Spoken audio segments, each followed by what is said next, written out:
Tem a... Boa tarde, tudo bem? Nós estamos nesta tarde, né? São 15 horas e 30 minutos. Que dia é hoje? Oi? 13 de abril.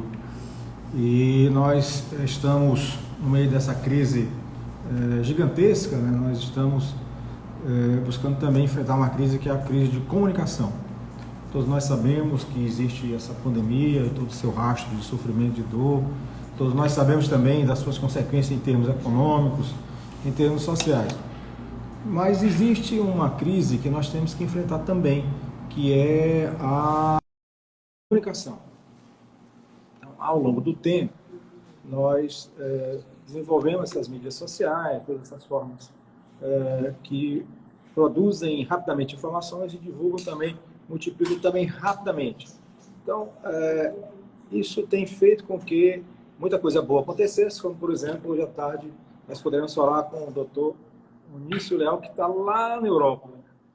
Do outro lado do mundo nem tanto, né? Mas está há algumas horas de fuso horário à frente da gente. Mas, infelizmente, muita coisa ruim está acontecendo em mídias sociais. A qualidade das informações ela não é lá muito boa. A gente está se defrontando com muita coisa, muita verdade colocada fora do contexto, com muitas meias-verdades, com muitas mentiras completamente deslavadas. E, infelizmente, né, por conta da capacidade de multiplicação, especialmente de notícias ruins, polêmicas, muitas dessas informações ruins, desqualificadas, elas começam a afetar a capacidade de decisão daquelas pessoas que têm que tomar suas decisões. Quer dizer, isso acontece em relação ao meio de trabalho, isso acontece na vida pública, isso acontece na vida da gente, na nossa vida familiar. Então, um dos nossos desafios também, no meio de tanta confusão que nós estamos vivendo, tanta incerteza, tanta escuridão, é buscarmos enfrentar também essa crise de boas informações. E nós estamos aqui hoje com um convidado muito especial. Eu queria, na verdade, que ele se apresentasse. Doutor Onísio Leal, ele é pernambucano, daqui a pouco vou perguntar a idade dele, e pedir também que ele fale um pouco de onde é que ele nasceu, por onde ele passou, o que é que ele anda, por onde é que ele anda no mundo, sobre que ele andou pelos Estados Unidos, agora está pela Europa, enfim. Lá tem a Rádio Jornal do Comércio, lá do Recife, que fala de Pernambuco falando para o mundo, né? Então, acho que o Onísio, ele está na... Eu acho que ele ouviu muito quando era criança e adolescente a Rádio Jornal do Comércio, e ele, de fato, foi para o mundo. Meu caro Onísio, um abraço. Meu nome é Firmino Filho, sou prefeito de Teresina. Morei lá no Recife durante 7 anos. Estudei lá no Contato, fiz a Federal de Pernambuco. Deixei muitos amigos queridos lá no Pernambuco. E sou casado com uma pernambucana, então meus laços com o Recife são bastante fortes. Né? Então, é uma alegria falar com você. Eu queria, primeiramente, eu gostaria que você se apresentasse. Falasse um pouco sobre a sua vida, sobre a sua formação acadêmica, até ao ponto para que você possa dizer para nós onde é que você está hoje, de onde é que você está falando e o que é que você está fazendo aí nesse país estrangeiro. Tá bom. Primeiramente, obrigado, Firmino, pela oportunidade de vir aqui falar com você e com toda a audiência do seu Instagram. Bom, eu sou o Onísio, eu sou um biomédico que dedicou a carreira acadêmica aí entre mestrado e doutorado, sempre na área de saúde pública e epidemiologia. E faz 1 ano que eu estou morando aqui na Suíça, fazendo meu pós-doutorado na Universidade de Zurique. E nos últimos 10 anos eu tenho me concentrado no estudo de tecnologias para enfrentar epidemias como essa que o mundo inteiro está vivendo de Covid-19. Mas eu vim lá de Caruaru, eu nasci em Caruaru, interior de Pernambuco, e me mudei para Recife no final de 2009, onde eu concluí lá mestrado e doutorado nessa área de saúde pública.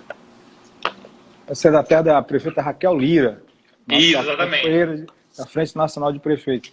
E você falou que está fazendo pós-doutorado. Onde é que você se graduou? Em que você se graduou? Onde você fez seu mestrado? Onde você fez seu doutorado? Certo. Eu acabei minha graduação em Caruaru mesmo, em biomedicina, então eu sou um biomédico. Depois eu entrei na Fiocruz, né, na unidade de Recife da Fiocruz, no Centro de Pesquisas Agil Magalhães, para fazer a residência em saúde coletiva, o mestrado e o doutorado na área de saúde pública e epidemiologia. Então, a Fiocruz foi minha grande casa aí na formação da minha carreira acadêmica. Perfeito. Como é que você está vendo essa epidemia que começou lá do outro lado do mundo, lá na China? Olha, epidemias fazem parte da história da humanidade e seria muita ingenuidade da nossa parte achar que essa vai ser a última que a gente está vivenciando. Infelizmente, devido a urbanização e a diversos fatores que favorecem essa interação maior entre os seres humanos e a natureza, existe a parte ruim, que é o humano acabar entrando ali em ciclos naturais de doença que ocorrem e que, eventualmente, transcendem ali os limites de florestas e coisas desse tipo e acabam chegando na sociedade, né, nos ambientes urbanos, causando situações como as que a gente está vivendo aqui da pandemia de Covid-19. Então, é um grande desafio da saúde global. Apesar da gente ter tido a diminuição ao longo dos anos de mortes por doenças infecciosas, as epidemias elas ainda existem e elas vão existir ainda por muito tempo, porque existem diversos fatores como mudanças climáticas que acabam favorecendo cenários de aparecimento de novas doenças, né? Então, infelizmente, esse é um desafio que a gente vai ver aí ainda por mais alguns episódios. O vírus foi detectado primeiro na China e por lá, pela Ásia, provocou muito estrago. Como é que você entende, como é que você vê a reação dos países asiáticos? China, Coreia, Japão, Singapura, Taiwan? Olha, devido talvez a estrutura de gestão política, as medidas restritivas lá, elas acontecem de uma maneira muito mais austera. Então, talvez para o modelo de sociedade que esses países asiáticos eles têm, seja um pouco mais fácil, entre aspas, essas medidas de contingência e contenção na disseminação do vírus, baseadas nesse isolamento social, nas quarentenas ou em qualquer outra coisa que mitigue o contato entre seres humanos. Quando a gente utiliza essa lente para olhar a situação do Brasil, a gente vê que existem aí outros tipos de desafio, né? Porque não é tão simples e fácil apenas falar, vamos todo mundo se isolar e a partir de agora não pode mais sair de casa, etc. Porque existem ali outros fatores que talvez a gente não esteja acostumado a entender cenários epidêmicos como uma situação que demanda esse tipo de entrega, que demanda esse tipo de restrição. E a falta dessa compreensão faz com que as pessoas acabem não respeitando as medidas de linha de frente que eventualmente serviriam ali no controle da epidemia, tornando esse grande desafio, né, de tentar manter o distanciamento social e sabendo que isso é uma maneira efetiva de reduzir o número de casos, mas ao mesmo tempo observando aí pessoas que não aderem a esse tipo de controle, fazendo com que os casos não tenham essa diminuição como a gente gostaria que tivesse. Na Ásia, que países utilizaram a tecnologia como uma forma de barrar essa pandemia? Que bom case nós temos por lá. Olha, eu acho que se destaca na Ásia a Coreia do Sul.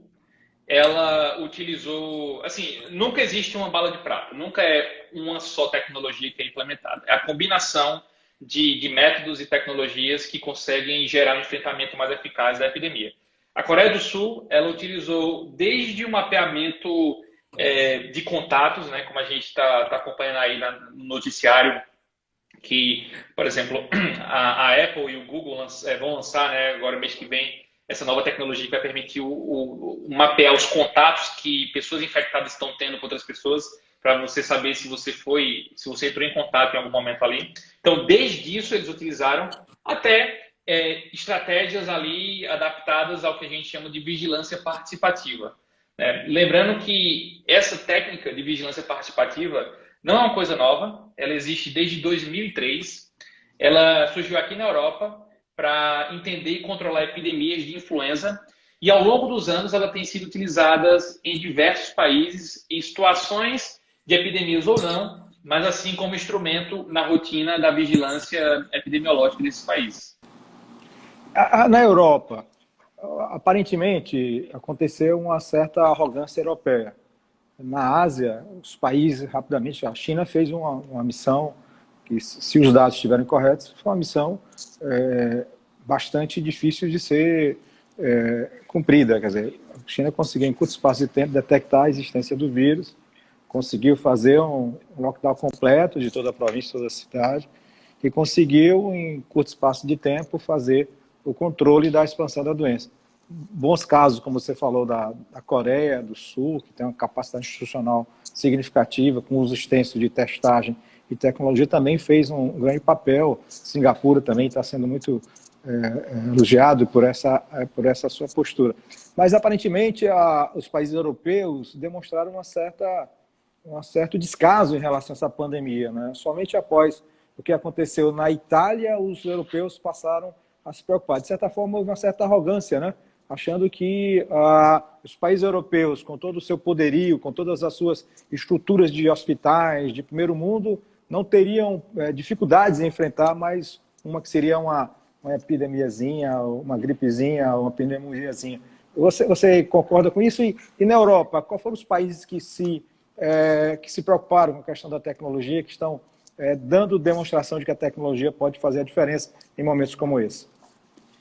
Bom, eu não sei se seria o caso da Europa ter sido arrogante ou da Europa ter sido ingênua em ter subestimado o potencial que a epidemia tinha desde o início e não ter tomado os cuidados necessários, né? A situação da Itália se espalhou muito rápida, de maneira muito rápida, impactando ali, por exemplo, o sul da Suíça foi totalmente impactado por essa situação que começou ali na região da Lombardia, na Itália, se disseminando ali pelo resto da Europa. Eu acho que foi muito mais a ingenuidade ou a subestimação de que a epidemia não tinha todo esse potencial que ela tem, que levou a Europa a não ter medidas mais eficazes no início para tentar mitigar esse risco.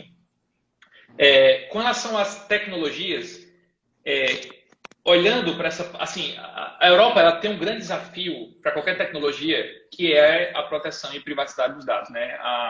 A GDPR, que é a lei que verte a Europa inteira, ela é muito rígida e, eventualmente, estratégias ou plataformas que funcionam em outros países, em outros continentes, talvez tivessem alguma dificuldade de serem tão efetivas e eficazes aqui na Europa. Mas países como a própria Suíça, Holanda, Alemanha, países como esse, eles estão lançando mão da vigilância participativa como instrumento complementar aos sistemas de vigilância epidemiológica dos governos. Lembrando que a vigilância participativa é um método que traz para perto o cidadão enquanto fonte de informação. Então, se hoje, né, se num ambiente que você não usa a vigilância participativa, você tem um fluxo de informação muito hierarquizado, muito burocrático, a vigilância participativa ela tenta desconstruir essa burocratização da informação e visa dar uma velocidade muito maior nos fluxos que são observados e que são necessários para a informação de relevância para a saúde precisa ter. Então, a vigilância participativa conta com a fonte mais primária de dado, que é o próprio cidadão. Então, o cidadão é parte da construção colaborativa de informação que vai ajudar autoridades a compreender melhor a situação da epidemia. Em que consiste a vigilância participativa? Como é que a gente pode explicar para quem está nos ouvindo o que significa, né, a tal da vigilância participativa? Para ser considerada uma estratégia de vigilância participativa, ela precisa ter o cidadão em dois momentos importantes na cadeia de informação. Então, ela precisa ter o cidadão no primeiro momento, onde o cidadão fornece de maneira voluntária e ativa informações sobre sintomas ou outras questões de exposição ao risco, por exemplo, se o indivíduo entrou em contato com alguém que teve esse sintoma, se o indivíduo procurou um serviço de saúde, se o indivíduo, em algumas situações, se ele viajou para fora do país. Então, questões de sintomas somadas a questões de exposição ao risco são o tipo de informação que é coletada no primeiro estágio de participação do indivíduo numa vigilância participativa, na plataforma de vigilância participativa. O segundo estágio, que é já no final, é quando o indivíduo recebe de volta aquela informação mostrando como é que está a situação de saúde de onde ele vive. Porque, dessa maneira, com a transparência desse tipo de dado, ele consegue se engajar e consegue entender que a informação dele é crucial para a construção de uma comunidade mais saudável. A informação dele é crucial para a construção do entendimento de como a doença está se comportando no território. Então, para ser chamada de vigilância participativa, ela precisa ter esse começo pegando informação do cidadão e o final devolvendo a informação para o cidadão. Tem experiências que só fazem coletar a informação do cidadão e jamais devolvem para ele, mostrando como é que está a situação ao redor dele. Isso a gente não pode chamar de vigilância participativa. Na vigilância participativa tem que ter esse começo e fim, considerando o cidadão como fonte primária de informação e devolvendo para ele essa informação de maneira consolidada. Que boas práticas de vigilância participativa existem na Europa, fora dos Estados Unidos? Olha, na Europa existe uma plataforma chamada Corona Tracker, que é uma plataforma aqui da Suíça que está funcionando. Ela já tem mais de 170 mil usuários e que tem ajudado o governo a entender a distribuição da doença no território. Existe uma outra plataforma na Holanda que também faz esse mesmo trabalho de vigilância participativa, onde as pessoas reportam periodicamente esses sintomas de maneira mais global, mais geral, sem envolver diretamente o Covid.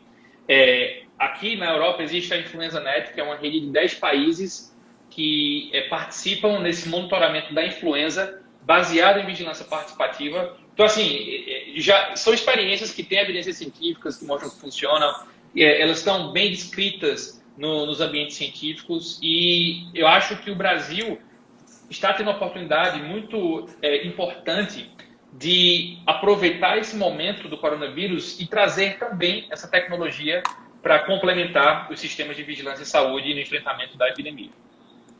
Nós vivemos um momento de muita escuridão no Brasil. Não apenas nós temos muita subnotificação dos casos de infecção e dos casos de óbitos, como também nós temos uma quantidade muito pequena de testes. Ou seja, a estratégia adotada pelo Ministério da Saúde ela tem sido incapaz de dotar o país de uma quantidade mínima de testes. Se faz comparações internacionais, o Brasil, infelizmente, não está tendo um bom desempenho nessa área. Por 100 mil habitantes, a Alemanha está testando 3.600 pessoas, e o Brasil está testando 300. Então, e a escuridão não é apenas nessa área. Né? Os próprios testes, né? o que dizem que é o melhor reputado, que é o RT-PCR, ele tem uma taxa de falso negativo de 37%, 38%. Então, esse é o papel da escuridão. A pergunta, nesse momento, nesse contexto de escuridão, a vigilância comunitária, participativa, ela não ganha mais relevância, mais importância? Eu diria que não só no contexto do Brasil, mas até mesmo no contexto de Europa e Estados Unidos, né? Quando a epidemia ela começou a demonstrar os danos que ela estava causando aqui na Europa, o governo de vários países entendeu que, por mais que a testagem e o distanciamento social fossem os dois instrumentos na linha de frente do controle dessa doença, os testes iam acabar. Os testes não iam conseguir serem escalados para dar conta de identificar e notificar essa população. A mesma coisa nos Estados Unidos. Entenderam que apostar apenas no teste para entender o cenário epidemiológico da doença não seria suficiente. Então, foi a partir disso que a vigilância participativa ganhou mais foco em ser um método alternativo para estimar o dimensionamento, né, da epidemia no território. Então, a vigilância participativa entra aí como método alternativo para favorecer esse aprimoramento na compreensão de como a doença está se comportando no território. E o Brasil, né, a gente viu em estatística hoje de de um grupo de pesquisadores lá na Inglaterra, falando que a estimativa atual é que apenas 7% dos casos no Brasil estejam sendo notificados. Ou seja, tem 93% de casos por aí que a gente não sabe onde estão, quem são, como é que está acontecendo essa disseminação. E a vigilância participativa, ela entra aí de uma maneira muito estratégica para tentar recuperar, não todos, mas aumentar aí esse percentual de detecção para números que consigam demonstrar ali uma realidade um pouco maior do que a gente tem hoje, né? E é importante lembrar que a vigilância participativa ela preenche uma lacuna entre o indivíduo adoecer e ele chegar no sistema de saúde, seja público ou privado, mas ele chegar no sistema de saúde e fazer uma testagem e ser contabilizado como caso, existe uma lacuna, um intervalo. Pela limitação dos testes, ou até mesmo pela característica de subnotificação de sistemas, muitas vezes esses indivíduos doentes eles não chegam no sistema e nunca serão contabilizados somando ali casos do Covid-19. A vigilância participativa ela consegue preencher parte dessa lacuna existente. Então, é de extrema importância as pessoas entenderem que a vigilância participativa é, de fato, uma alternativa para o dimensionamento da epidemia no território. Uma curiosidade, aí na Suíça, qual foi a estratégia adotada pelo Estado? Pergunta. Como eu falei agora há pouco, as duas medidas de testagem e distanciamento social, inclusive imputando lockdown e quarentena, estavam sendo as estratégias de escolha utilizadas estão sendo utilizadas, né, há mais de um mês. Mas já foi entendido que isso não consegue escalar, né? Nem os testes, pela limitação, e nem o distanciamento social devido à adesão mesmo. O comércio está fechado, só está aberto estabelecimentos para venda de materiais de primeira necessidade, mas as pessoas continuam na rua, né? Nas regiões onde você tem ali um número de casos mais elevado, você vê que as pessoas elas continuam na rua porque elas eventualmente cansaram de ficar em casa. E apesar delas estarem erradas fazendo isso, delas não estarem respeitando o distanciamento social, como é que você vai obrigar essas pessoas a permanecer em casa? Como é que você vai lidar com a situação da doença nesse contexto de que se a pessoa não entender que o papel dela é ficar em casa, ela não vai fazer isso de maneira mais sistemática? Então, baseado nessas experiências, eles lançaram mão de estratégia de vigilância participativa. Vou te dar um exemplo de um projeto que eu estou participando aqui na Suíça, no estado de St. Gallen, aqui. Ele é um projeto que está sendo dedicado a priori para profissionais de saúde, mas depois vai ser escalado para o resto do país. E é o seguinte, a partir da vigilância participativa está sendo monitorado profissionais de saúde como médicos e enfermeiros da rede de saúde desse estado específico para tentar fazer predições e previsões de soroconversão para a doença. Então, veja só, o que a gente está tentando fazer aqui é prever uma situação que seria identificada apenas com o diagnóstico laboratorial. E como é que a gente está fazendo isso? Através da vigilância participativa. Perguntando todos os dias para os profissionais de saúde se eles estão sentindo alguma coisa. Se eles estão sentindo alguma coisa, quais são os sintomas que eles estão sentindo? E a combinação dessas perguntas acaba gerando esses indícios de que se aquele respondente, se aquele participante pode ser um caso ou não da doença. Bem, que lições você acha que o Brasil pode aprender, né, com essas experiências de vigilância participativa? Eu acho que o Brasil tem uma oportunidade de melhorar o seu sistema de vigilância epidemiológica, aumentando a sensibilidade de detecção desses casos através de métodos alternativos como a vigilância participativa, né? Já tem estudos que mostram, por exemplo, nos Estados Unidos, a partir da vigilância participativa, foi possível identificar surtos de influenza com até 2 semanas de antecedência antes das fontes oficiais, por causa desse preenchimento dessa lacuna que existe. Então, se a gente identifica a situação com certa antecedência, a gente tem mais tempo de tomar uma intervenção para que aquela situação não cause o dano que ela causaria se a gente não identificasse. Então, acho que o Brasil tem a oportunidade de lançar mão do uso de vigilância participativa para tentar ajudar nesse tipo de situação fornecendo essas informações, por exemplo, para o governo e para que o governo consiga ter a tomada de decisão de maneira que priorize as intervenções onde seja mais necessário fazê-lo. Você tem estabelecido uma parceria com o pessoal do Colab. Como é que está essa parceria? O que é que tem? Quais são os frutos dessa parceria? Bom, o Colab é a maior plataforma colaborativa do país, do Brasil. Eles têm aí 7 anos que fazem esse papel de estreitamento do cidadão com as prefeituras, com os governos. E a gente viu uma oportunidade de juntar esforços em enfrentamento. Então, a tecnologia que a gente desenvolveu na AppTracking ao longo dos anos, e foi tecnologia que foi utilizada na Copa do Mundo, foi tecnologia que foi utilizada nas Olimpíadas, foi tecnologia que foi utilizada para enfrentar surtos de influenza nos Estados Unidos. A gente tinha essa tecnologia na mão e a gente precisava de um parceiro com a capilaridade que o Colab tem, estando aí presente em milhares de cidades no Brasil. Então a gente chegou a essa conclusão e lançamos o projeto Brasil Sem Corona. O Brasil Sem Corona é uma parceria do Colab junto com a AppTracking para trazer a vigilância participativa para o país com objetivos de ajudar a identificar e a dimensionar melhor a situação da epidemia no Brasil. Essa quantidade de informações por cidade, qual a quantidade mínima para que você possa ter um rastreamento, né, ter indício, né, de que algo está acontecendo em determinada região? É muito difícil você afirmar ou definir parâmetros com o carro andando, né, com a epidemia ainda acontecendo. A gente ainda não sabe o grau final que a epidemia vai tomar.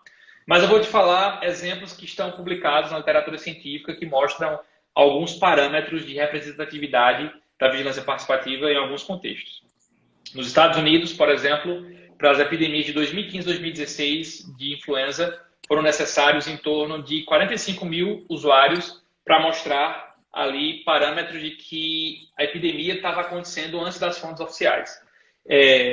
Hoje, existe uma plataforma nos Estados Unidos dedicada para coronavírus e para vigilância participativa, que eles estão estimando que com 1 milhão de usuários, para os Estados Unidos inteiro, 1 milhão de usuários vai ser o suficiente para eles preverem novas regiões onde os casos vão aumentar. Quando a gente traz isso para a realidade do Brasil, 1 milhão de usuários é um desafio muito grande, né?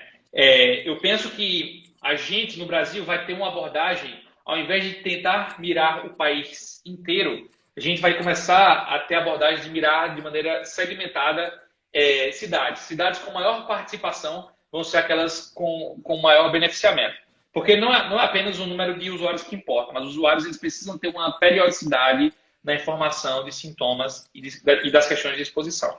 Então, eu posso afirmar aqui para você que Teresina, como usuário do Brasil Sem Corona, ela vai no caminho de ser uma das primeiras cidades que vai conseguir mostrar que a vigilância participativa consegue complementar o sistema de vigilância epidemiológico, trazendo essa melhoria da compreensão de como a epidemia está se comportando aí no território da cidade de Teresina.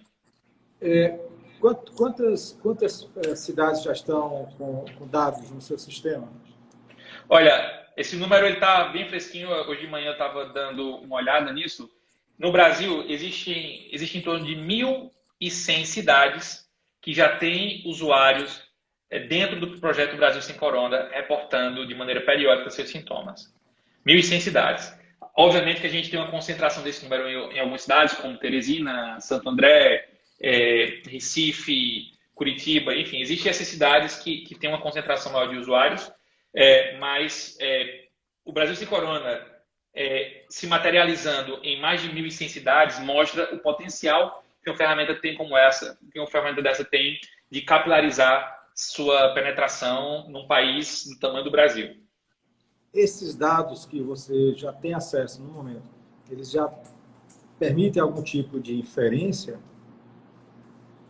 Olha, ainda não tem nem um mês que o Brasil Sem Corona foi ao ar para fazer essa coleta, mas a gente já consegue observar alguns elementos que talvez ainda seja cedo para tirar conclusões substanciais, mas a gente já começa a ver algumas tendências que esses dados demonstram, né, em relação à concentração de usuários em determinado território, em relação a uma tendência das pessoas estarem apresentando sintomas que não necessariamente estão relacionados a coronavírus, mas que estão ali experimentando ou demonstrando algum tipo de sintoma. É muito delicado a gente fazer qualquer tipo construir qualquer tipo de premissa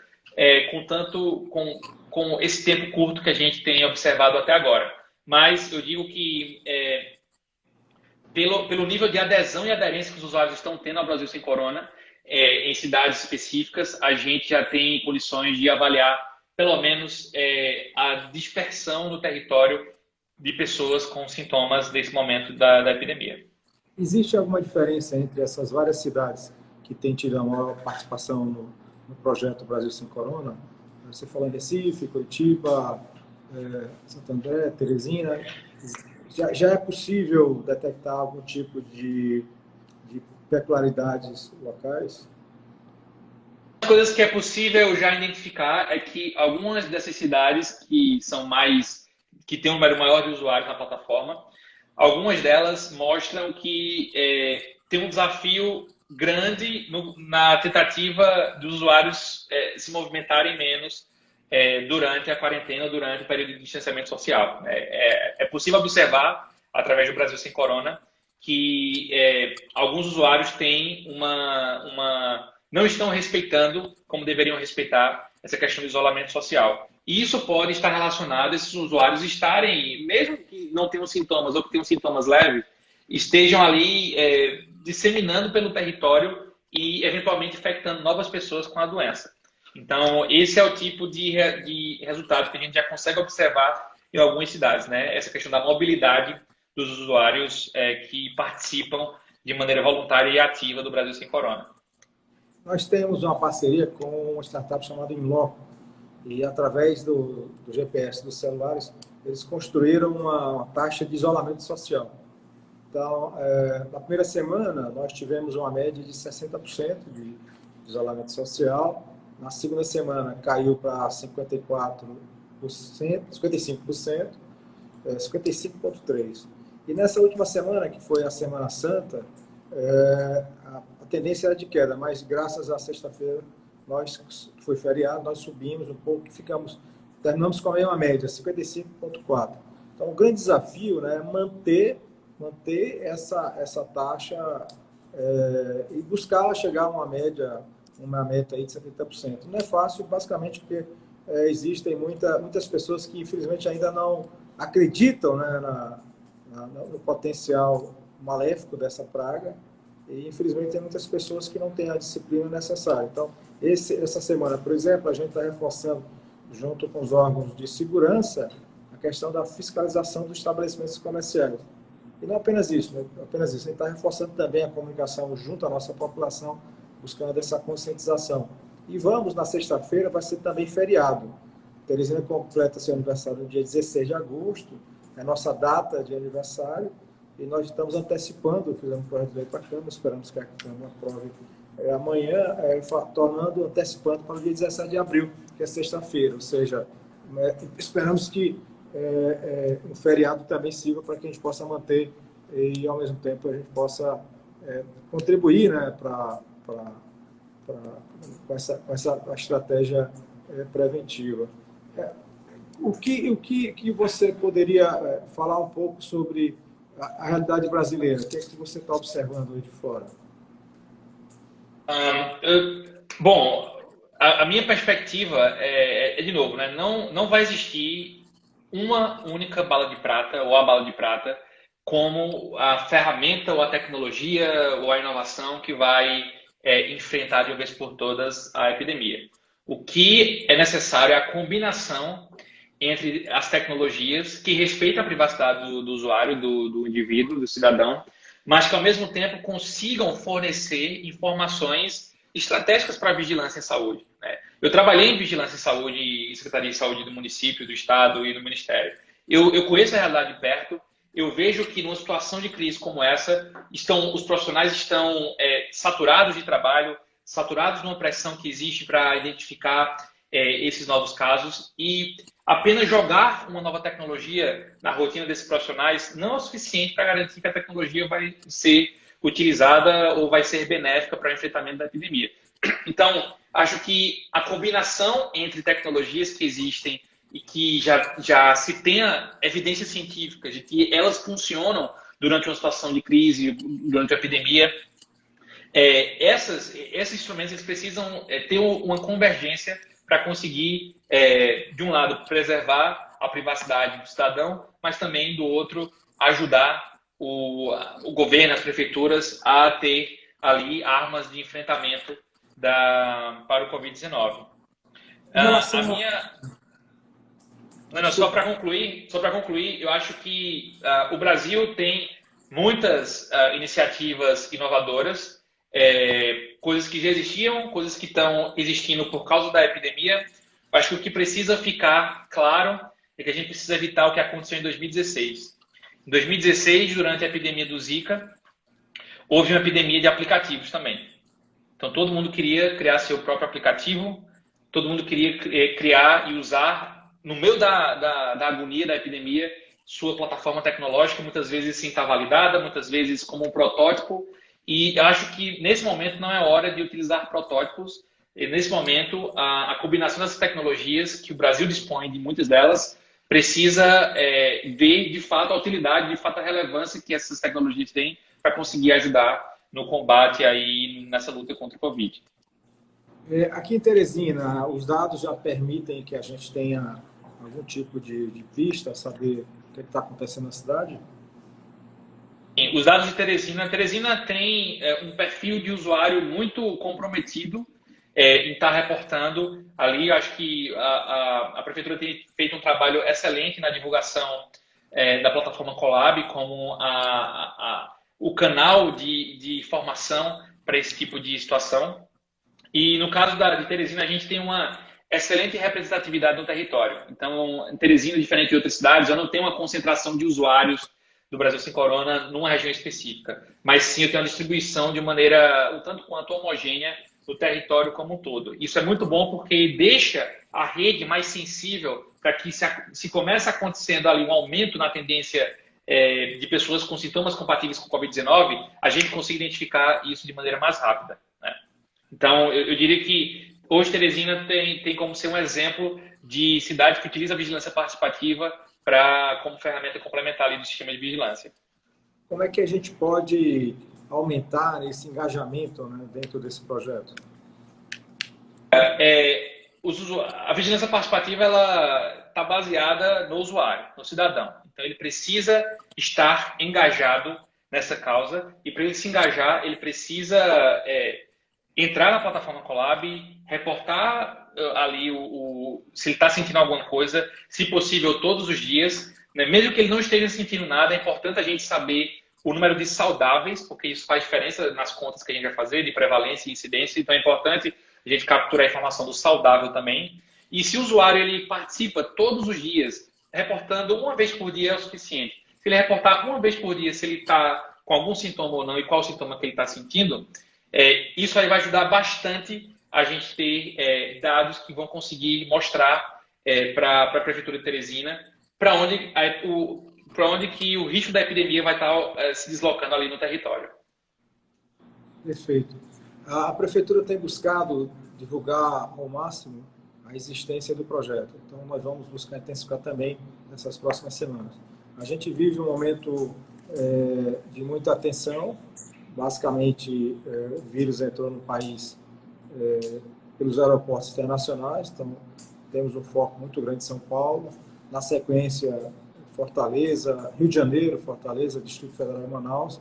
São 5 focos no momento. Todo mundo olhando com muita apreensão como é que vai ser o comportamento dessa curva epidemiológica lá em São Paulo, como é que vai ser o comportamento da curva lá em Fortaleza. E a gente tem uma proximidade muito grande com o Ceará.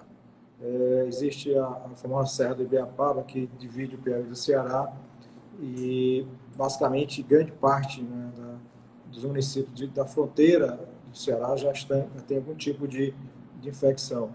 E aqui no Piauí, um detalhe que merece ser levado em consideração, é que nós já tivemos cerca de 7 óbitos, 7 óbitos no estado, e desses 7 óbitos, 5 são relacionados com o Ceará.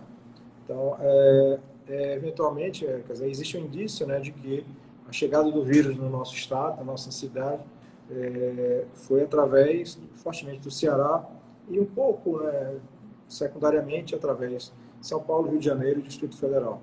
Então, nos preocupa muito o que está acontecendo no estado do Ceará, especialmente na cidade de Fortaleza.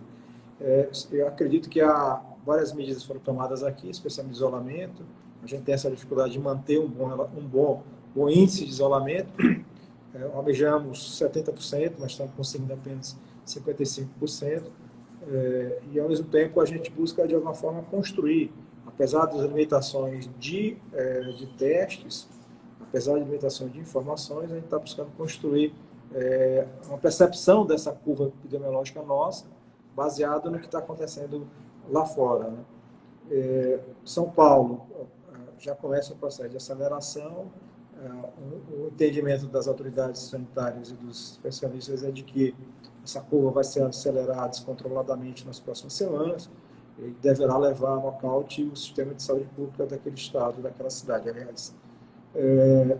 Então, nós, na curva epidemiológica, devemos estar atrás de São Paulo entre 7 a 14 dias e, eventualmente, o que acontecer em São Paulo, eventualmente o que acontecer em Fortaleza, deverá nos ensinar para que nós possamos afinar e entender qual a curva que nós vamos enfrentar aqui na cidade de Teresina.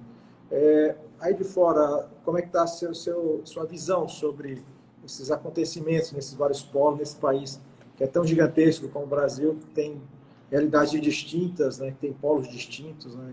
Da mesma forma que os Estados Unidos, né, que os Estados Unidos hoje está com problema em Nova York, mas tem outros lugares que ainda estão em outro momento do ciclo epidemiológico. Como é que está a sua visão aí de fora do que está acontecendo no Brasil?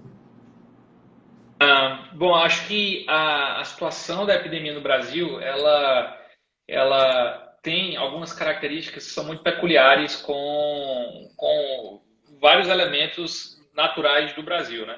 Seja o modelo ou o momento político, seja a grande dimensão territorial, seja a falta, talvez, de consciência ou de compreensão das pessoas de que isso é um problema real, não é nada inventado, não é nada exagerado.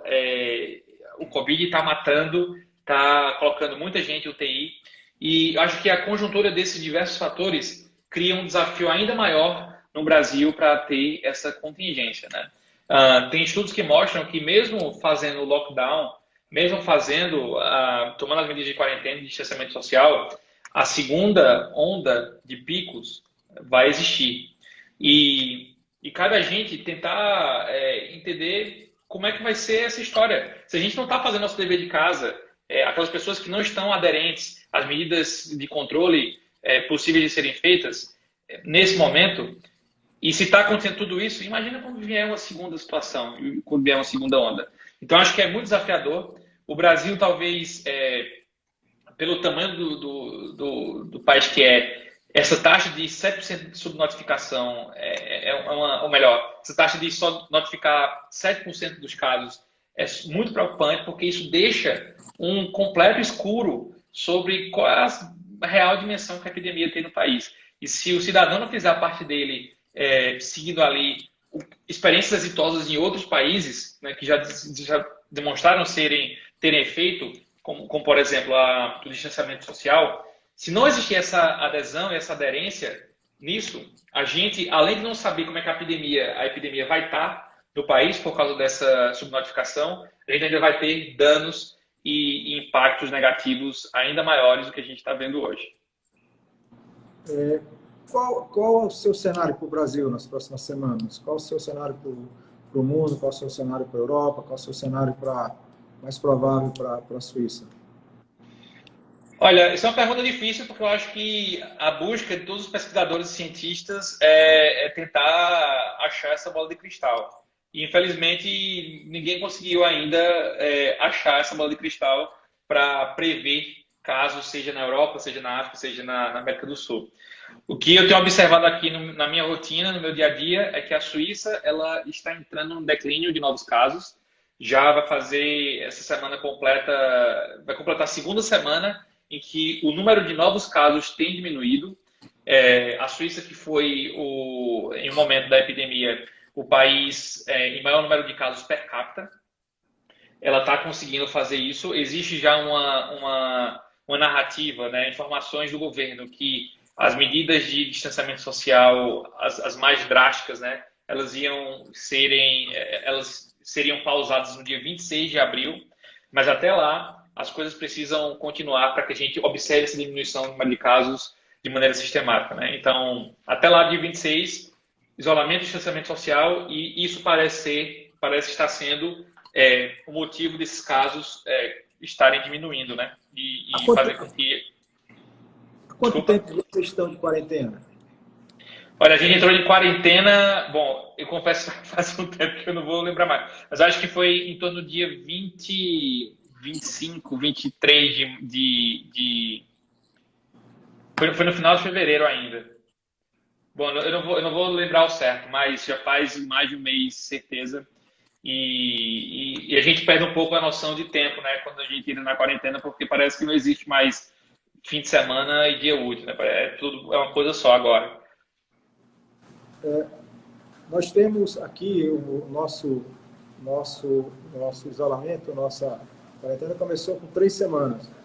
E muitas pessoas perguntam, quando vai terminar? A resposta à dificuldade que eu tenho como prefeito é a mesma dificuldade que você tem como cientista em falar no que é que vai acontecer. Existe uma dificuldade muito grande das pessoas em compreenderem, né, a dimensão do problema. Que mensagem você poderia dar para essas pessoas? Eu sei que numa situação de crise as pessoas querem ouvir que a situação vai passar o mais rápido possível, ou que a situação não é bem assim, mas eu acho que a realidade ela precisa ser entendida como tal. E se a gente está numa situação sem precedentes, numa situação em que a cada dia as predições dos grandes centros de pesquisas precisam ser revistas e atualizadas, porque ninguém ainda conseguiu achar, se é que é possível achar esse número de novos casos todo dia para que a gente consiga se proteger. Dado a incerteza que existe nessa situação, a coisa que eu acho que as pessoas precisariam entender é que tem muita gente trabalhando dia e noite para tentar o mais rápido possível controlar essa situação. Elas precisam fazer a parte delas, enquanto para quem pode manter o isolamento social, e os pesquisadores, os gestores públicos, a iniciativa privada, os governos, eles estão fazendo o papel deles, o trabalho deles, que é tentar contingenciar e controlar a epidemia. Mas, bom, infelizmente eu não tenho uma resposta diferente disso, tentando evitar ser muito otimista uma situação que... Mas, de novo, observando as experiências que aconteceram na Ásia, observando os países aqui da Europa,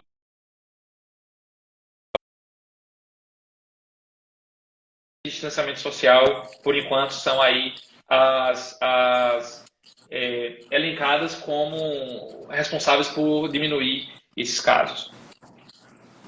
Para concluir essa nossa conversa, que eu gostaria de agradecer pela disponibilidade, poder falar desse projeto tão interessante, essa parceria tanto com o Colab, e Teresina está engajada para que nós possamos ser um bom exemplo, né, nessa construção da vigilância comunitária.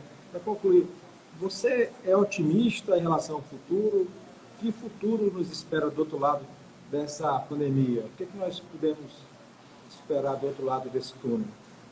Acho que, de maneira mais geral, certeza que o mundo mudou e não tem por que querer voltar atrás, porque isso vai ser uma coisa muito difícil, né? A gente passou a entender de maneira diferente a nossa relação com o trabalho, a nossa relação com outras pessoas, a nossa estrutura de sociedade, ela sofreu um impacto, e esse impacto ele pode ser positivo se a gente souber aproveitar as coisas boas que a gente aprendeu nesse período para tentar seguir a vida e continuar a jornada de cada ser humano além do seu trabalho, na sua família.